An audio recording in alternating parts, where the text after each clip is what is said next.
여러분 안녕하세요. 동우입니다. 오늘은 AIPP에 이어서 많은 분들이 새롭게 관심을 가지고 계시는 RNIP라는 이민 프로그램에 대해서 말씀을 드려볼게요. RNIP는 캐나다 중소 지역 혹은 캐나다 외곽 지역이나 북부 지역에 있는 그런 작은 도시들을 상대로 그 도시들의 임자들을 더 많이 불러 들어옴으로써 그 지역이 이제 도움이 될 수 있도록 하는 파일럿 프로그램인데요. AIPP가 고용주가 주가 돼서 즉 영어로 이제 Employer Driven이라는 프로그램이라면 이 프로그램은 이제 그 커뮤니티 자체, 지자체 자체가 주도가 돼서 하는 그런 프로그램이고요. 제가 지난번 한 5개월 전에 이런 새로운 프로그램이 생길 거다라고 영상을 올렸었는데 이제 그 사이에 이 이민 프로그램에 참여하고자 하는 커뮤니티들의 리스트가 나왔고요. 그 리스트들이 바로 지금 여기 이민구 웹사이트에 보시면 안내가 되어 있고 온타리오주에 5군데, 매니토바에 2군데, 사스카천에 1군데, 알버타 1곳, BC에 2군데가 나와 있네요. 그래서 기본적으로 이 지역들에서 잡을 찾으신 분들이 영주권을 받아서 갈 수 있도록 해주는 프로그램입니다. 자, 그럼 이제 이걸 보시는 여러분들이 나중에 이제 직접 준비하실 수 있도록 제가 처음부터 차근차근 이렇게 구글에서 찾아가는 단계에서부터 이렇게 직접 보여드려 볼게요. 일단 기본적으로 구글 검색창에 CIC라고 검색을 해 보시고요. 그렇게 되면 이렇게 이민구 웹사이트가 여기 연결이 되는데 지금은 IRCC라고도 하니까 둘 중에 이제 편하신 대로 이렇게 검색을 하시고서 들어가시면 되고 여기 오셔서 밑에 내려가시면은 이미그레이트이라는 페이지가 있어요. 그게 이제 이민에 관련된 페이지고 그래서 또 쭉 내려가 보시면은 여기 AIPP가 여기에 있고 이 밑에 RNIP에 대한 링크가 여기 밑에 있어요. 자, 이 링크를 클릭해서 들어오시면은 일단 첫 번째로 눈에 띄는 게 여기 이민국에서 지금 공지가 떠 있기로는 커뮤니티 셀렉션은 끝났고 영주권 신청은 2019년 가을부터 받는다고 합니다. 그래서 이 파일럿 프로그램이 어떤 프로그램인지에 대해서 설명은 여기에 되어 있는데 일단 간단하게 스텝 바이 스텝 가이드라는 게 있으니까 이거를 클릭해서 프로세스를 직접 한번 봐볼게요. 네, 지금 보시는 화면이 그 프로세스인데 제가 단계별로 하나하나 간단히 말씀을 드려볼게요. 첫 번째로 각각의 커뮤니티들이 이 파일럿 프로그램에 참가 신청을 한다. 이 부분은 이제 이미 끝난 거죠. 그래서 이건 지나갔고 두 가지 갈래가 있는데 첫 번째가 그 커뮤니티나 인플로어, 그 지역의 고용주가 영주권을 받고 싶어하는 사람들을 찾는다. 쉽게 얘기하면 이제 커뮤니티나 고용주가 일하고 싶어하는 사람, 그런 외국인을 찾는 거죠. 혹은 그 다음 갈래는 반대로 일하고 싶어하는 사람이 그 커뮤니티나 고용주에 연락을 취해가지고 즉 지원을 하는 거죠. 지원을 해가지고 일자리를 구한다는 거니까 이 두 가지가 결국에는 이제 여러분들 입장에서 보시면은 이 지역에 나와 있는 일자리를 찾아서 잡 오퍼를 받는 과정이라고 보시면 돼요.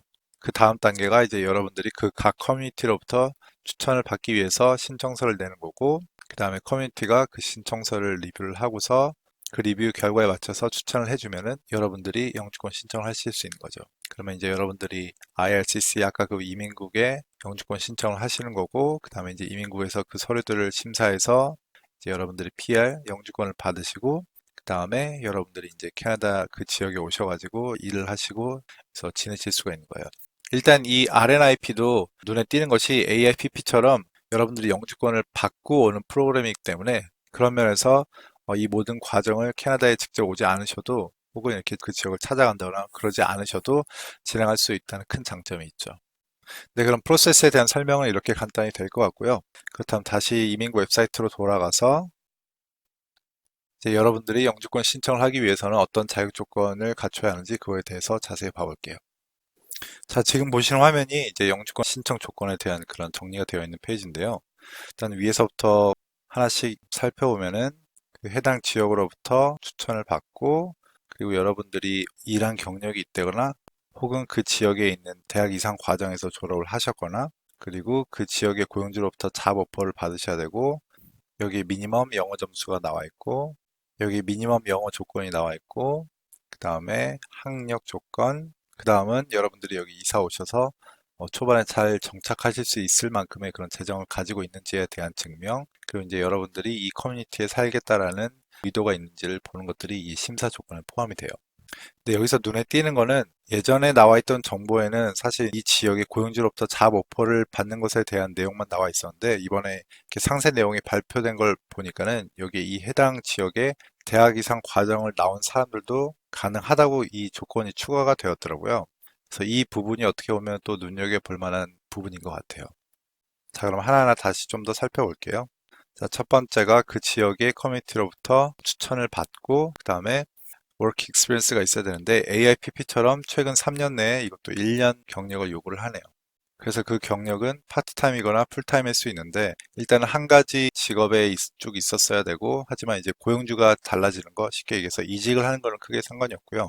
최소 일하셨던 기간이 12개월을 넘으셔야 되고 그리고 캐나다 밖에서 일한 경력들도 인정이 됩니다. 그리고 볼런티어로 일하셨다거나 즉 자원봉사로 일하셨다거나 돈을 안 받는 인턴십 같은 경력은 여기에 포함이 안 되네요. 그리고 스스로 셀프 인플로이드 된 거, 개인 사업자라 그러나요? 그런 것들은 해당이 안 되고요. 그리고 여러분들의 경력이 캐나다의 직업 분류 코드라고 할 수 있는 NOC에 이제 보면은 이런 직업에는 이런 업무를 해야 된다고 나와 있는 게 있어요. 그런 업무들을 여러분들이 하셨는지도 이민국에서 이제 심사를 할 거예요.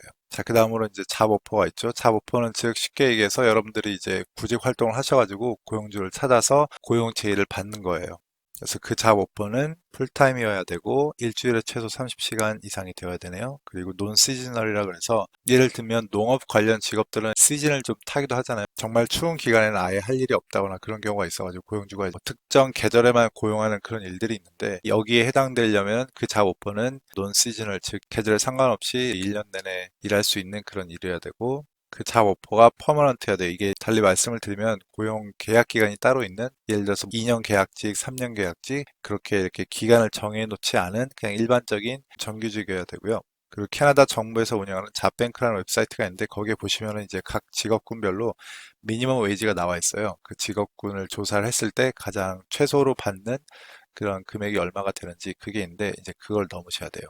어떻게 보면 이제 이것도 조금 제 개인적인 생각으로는 나름 파격적이라고 볼 수 있는 게 여러분들이 아시는지 모르겠지만 LMI라는 제도가 있어요. 캐나다에 있는 고용주들이 외국인을 쓰려면은 정부로부터 이제 어떤 허가를 받아야 되는데 그게 이제 LMI라는 제도인데 쉽게 얘기해서 내가 캐나다 내국인을 꼭 쓰고 싶었는데 그렇게 노력을 해도 정말 사람이 없으니까 외국인이라도 쓰게 해달라라고 하는 절차가 이제 LMI인데 거기에 보시면 조건들 중에 그런 게 있어요. 이렇게 아무래도 고용주가 적은 돈을 주고 외국인을 데려올 수 있는 그런 가능성이 있으니까 그런 거를 이제 차단하기 위해서 페이 조건을 뭐 최소 중간값 정도는 줘야 된다는 그런 조항이 있어요. 예를 들어서 이렇게 전문직 같은 경우는 그래서도 LMI를 받기가 힘드신 게 전문직 같은 경우는 아무래도 이제 고용주도 더 큰 돈을 주고 고용하는 사람이다 보니까 구인을 할 때 아무래도 좀 더 까다롭게 할 수밖에 없죠.